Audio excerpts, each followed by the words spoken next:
귀신보다 소름 끼치는 교도소에서 만났던 사람들.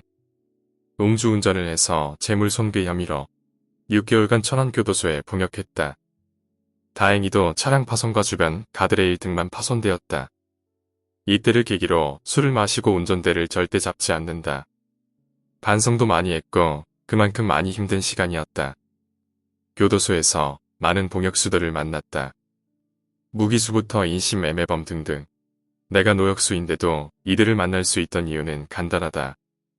천안교도소 내의 직원으로 근무하는 아는 분 2명이 계시는데 그분들의 추천으로 인하여 교도소 내 작업장에 들어갈 수 있었고 그로 인해서 공장수들과 함께 방에서 지낼 수 있었다.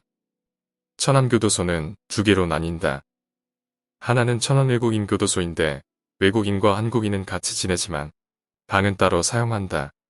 2번째는 천안 개방교도소가 있는데 이곳은 출소가 얼마 안 남은 예금 모범수가 가는 곳이다.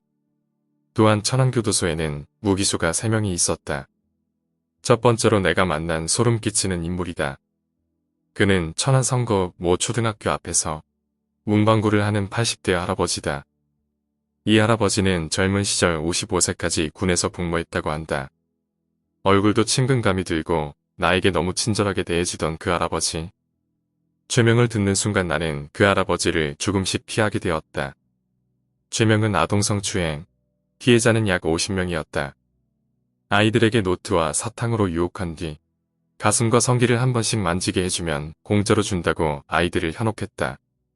그러던 중 6학년생 한 아이가 몰래 휴대전화로 촬영하여 그 장면을 본 학부모가 경찰에 신고하였고 이 할아버지는 징역 9년을 선고받았다. 하지만 그게 전부가 아니다. 이 할아버지가 하는 말이 너무너무 충격적이다. 내가 만약 여길 들어오지 않았다면 아마 더한 짓을 했을지도 몰라. 2번째로 만난 인물의 이야기다. 그는 인신매매범이다. 아가씨를 싸게 중국으로 팔거나 섬으로 내다 판다. 난 이것이 만화나 영화에서만 이루어지는 이야기인 줄 알았는데 정말 존재한다. 거제도나 흑산도 주변에 사람이 살지 않는 섬에 임시로 허가를 받아 농장 개념으로 운영한다고 한다. 하지만 실태는 그 안에 여자들을 들여다 놓고 가둔 뒤 뱃사람들이 그곳에 들르면 아가씨들을 부른다.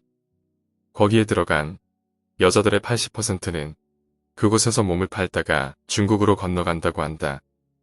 이 인신매매범의 나이는 31살에 징역 8년을 받았고 현재 1년 남았다. 그러면 이 사람이 들어온 시기를 보자. 7년 전이다. 그때 그의 나이는 24살이다. 소름이 돋는다. 그리고 이 사람이 하는 말도 충격적이었다. 나가면 그년을 죽여버릴 거야.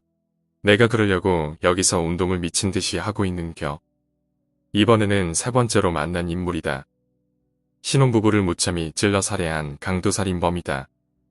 이 사람은 2010년도에 출소를 하고 아는 지인의 공장에서 일을 했다고 한다.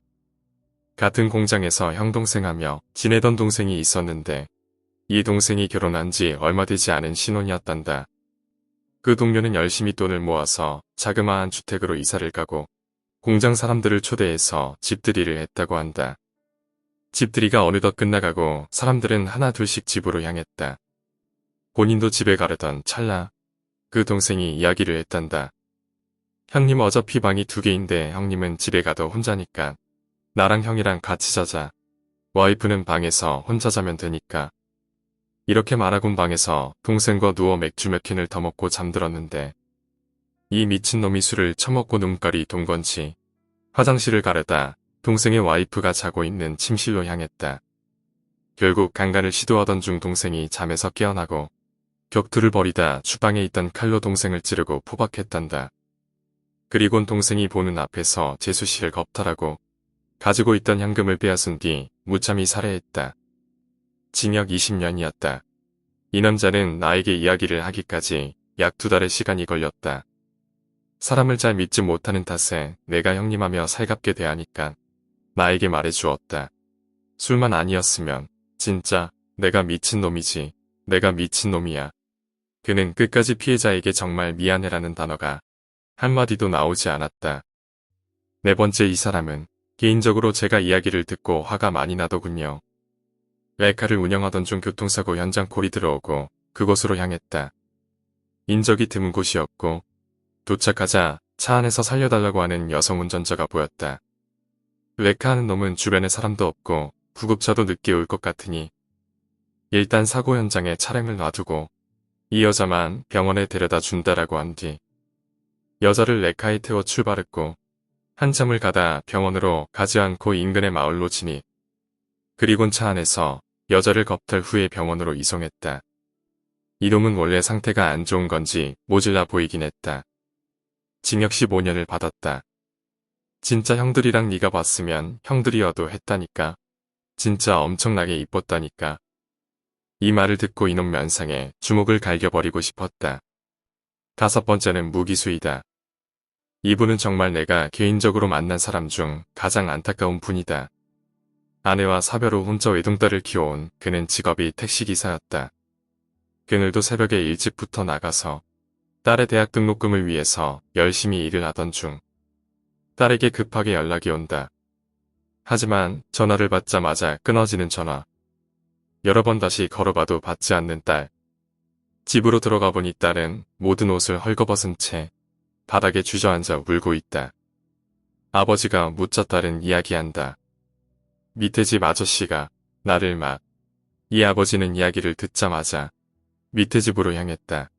남자는 경찰에 신고하라며 뻔뻔하게 웃었다고 한다. 경찰에 신고하려고 했지만 그 남자가 하는 말이 발목을 묶었다. 이미 촬영했으니깐 네 딸 인생 조진다. 결국 신고도 못하고 이사를 가야 했고 딸의 상태는 점점 더 악화되었다. 근데 문제는 거기서 그치지 않고 그 쓰레기 같은 놈은 아저씨에게 문자를 보냈다. 딸내미 잘 지키고 싶으면 돈을 보내라는 내용이었다. 여기서 아저씨는 이성을 잃고 그 남자를 찾아갔고 돈 주머니에서 시카를 꺼내곤 남자를 무참히 살해했다. 그리고 토막하여 사체를 유기했다. 결국 아저씨는 잡혀왔고 무기징역이란 엄청난 형벌을 받게 되었다.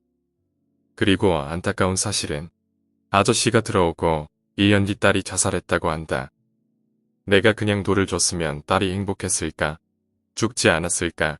라고 자주 말하신다. 그 외에 잡다한 사기꾼과 절도범, 그리고 보이스피싱범 등 많았다. 물론 이런 사람만 존재하는 건 아니다. 다만 내가 천안교도소 모 작업장에서 근무할 당시 이러한 사람들이 존재했다. 나도 죄를 짓고 왔지만 이런 놈들을 위해 세금을 내고 밥을 먹여야 한다는 사실에 너무 화가 났다. 이 이야기를 듣는 사람들에게 한마디 해주고 싶다. 사람의 눈을 보면 그 사람의 마음을 볼 수 있다고 한다. 하지만 그건 다 개같은 상술이다. 내가 본 그들의 눈은 하나같이 맑고 착해 보였다. 하지만 그 뒷모습은 사람이 아니었다. 오늘 이야기는 여기까지입니다. 오늘 이야기가 재미있으셨다면 구독과 좋아요, 댓글 부탁드립니다. 댓글은 저에게 큰 힘이 됩니다. 감사합니다.